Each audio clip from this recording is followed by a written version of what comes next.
The water in the Gulf of Mexico is salt, but if you know how to find it, there's one place you can drink it. And it all has to do with the vanishing Isle of Capri, once the biggest party in Mississippi. In the Gulf of Mexico, just off Mississippi's coast, between Ship Island and Horn Island, is a sunken island called the Isle of Capri. It's an island that tends to reappear every 100 years or so, and the last time it was seen was in the 1930s, so there's a good chance we're coming up on a time when we may see it again. In the 1920s, however, the island was party central. Developers built cabanas, a pier, several casinos, and they even sunk an artesian well so that visitors would have fresh water.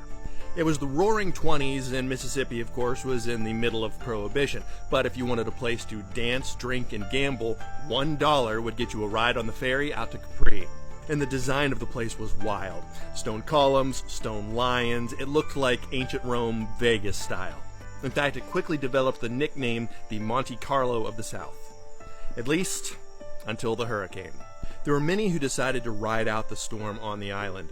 But when boats came back a few days later to look for survivors, all they found was that the island had been cut in half and there were nothing but bodies and debris in the water. The casinos, the cabanas, the columns, and the tigers, now all at the bottom of the Gulf. As for the remaining pieces of the island, well, visitors over the next few years picked it clean of all the plants and souvenirs, so there was nothing to stop it from completely eroding away. Soon, all that remained of the Isle of Capri was one pipe sticking up out of the water in the middle of nowhere, all that remained of the artesian well that they'd sunk.